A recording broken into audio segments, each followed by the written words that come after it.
जय हिंद प्यारे साथियों, बहुत बहुत स्वागत करता हूं आप लोगों अपने चैनल वैकेंसी पॉइंट पर। दोस्तों, इस वीडियो में बात करेंगे यूपी पुलिस भर्ती संबंधित एक महत्वपूर्ण खबर है, जिसको इस वीडियो के माध्यम से मैं आपको बताना चाहता हूं। वैसे तो आपने न्यूज़पेपर में पढ़ ही लिया होगा, लेकिन कुछ चीज़ें जो न्यूज़पेपर में भी नहीं है उसको मैं इस वीडियो में डिस्कस करूँगा और आपकी मैं राय जानना चाहूँगा। सबसे पहले ये कि जो वेरियस पोस्ट है, वैसे तो मैंने पिछली वीडियो बताया था कि भर्ती बोर्ड जो है पूरी भर्तियों का ब्यौरा देगा, जिसमें सीट खाली कितनी है, कौन सी सीट भर्ती में कितनी सीटें फिल की गई थी और तमाम तरह की जानकारियां भर्ती बोर्ड देने वाला। और ये एक अच्छी पहल है कि सारी चीज़ों का ब्यौरा आपके सामने होगा बिल्कुल निष्पक्ष तौर पर। और धांधली को रोकने के लिए OTR व्यवस्था लाई जा रही है। OTR से ये चीज़ क्लियर हो जाएगा कितने अभ्यर्थी हैं जो कि यूपी पुलिस के ही सिर्फ फॉर्म अप्लाई करना चाहते हैं यूपी भर में या फिर यूपी से बाहर भी।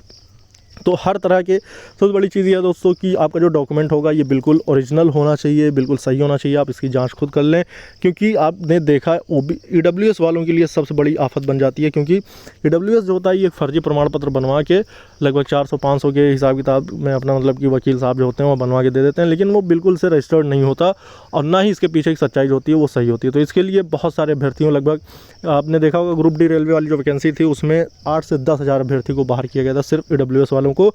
तो ये सब गलतियां ना करना, जो भी चीज़ें रखना बिल्कुल ओरिजिनल रखना। कोई भी ऐसी चीज़ें हो तो आप मुझसे कमेंट करके पूछ भी लेना, लेकिन चीज़ें सारी अपनी परफेक्ट रखना, ताकि आगे जो इतना सारा प्रोसेस अगर आप पार करके जाते हैं उसके बाद लास्ट टाइम में आपके साथ कोई घटना ना घटे। तो इसलिए मैं कह रहा हूँ।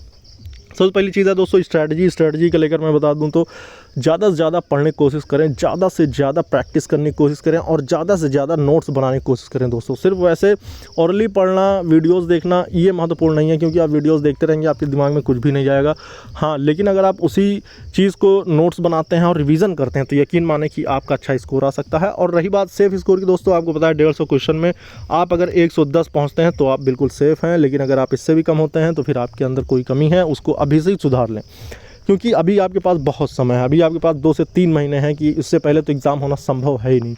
तो 2 से 3 महीने होना भी यूपी कांस्टेबल के लिए बहुत ज़्यादा समय है मेरे भाई। 2-3 महीने में तो अच्छा खासा यूपी कांस्टेबल में अच्छी खासी रैंक लाई जा सकती है।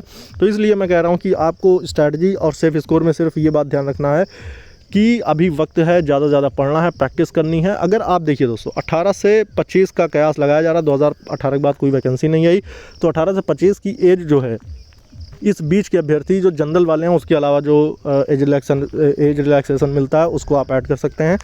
तो इतने साल के अभ्यर्थी जो हैं पूरी तरह से लग जाएं अगर इस बार भर्ती में अपनी सीट कंफर्म करना चाहते हैं तो, क्योंकि 52,000 पोस्ट है जो कि सिर्फ यूपी कांस्टेबल की पोस्ट है। तो ये चीज़ ध्यान रखें। और उसके बाद आपको बता दें OTR और नोटिफिकेशन का लेकर, तो दोस्तों देखिए OTR जो है आपका, OTR तो इसी महीने से शुरू हो जाएगा। OTR के लिए किसी प्रकार की कोई एजेंसी की दरकार नहीं है और ना ही किसी प्रकार के किसी रुकावट का सामना भर्ती बोर्ड को करना पड़ेगा, क्योंकि इसके लिए सिर्फ उसको एक पोर्टल बनाना पड़ेगा, ऑनलाइन पोर्टल, जिसमें वो सिर्फ इस फॉर्म को अप्लाई करवा लें, ठीक है। और ये डेटा जो होगा ये सिर्फ भर्ती बोर्ड का होगा, भर्ती बोर्ड के पास होगा, तो इसके लिए भी कोई दिक्कत नहीं है।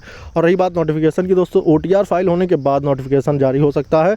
और रही बात फॉर्म अप्लाई की, जो भर्ती का फॉर्म अप्लाई होगा वो भी आपका जल्द से जल्द देखने को मिल सकता है, लेकिन OTR इसी महीने आएगा, क्योंकि ये जानकारी जो मैं आपको दे रहा हूँ ये बिल्कुल सही और फैक्ट है। और इसी अक्टूबर के महीने में आपका OTR फाइल हो जाएगा।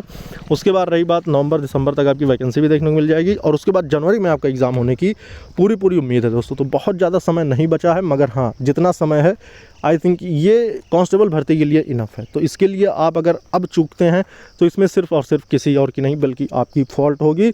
और भर्तियां तो इतनी सारी आई गई, लेकिन अगर आपका नहीं हुआ तो उसकी कमी है सिर्फ कि सिर्फ आपने तैयारी नहीं की। तो तैयारी में लग जाएं, और जो भी अपडेट्स होगी वो मैं लाने की पूरी गारंटी देता हूँ। इस वीडियो में इतना ही दोस्तों। जय हिंद, जय भारत।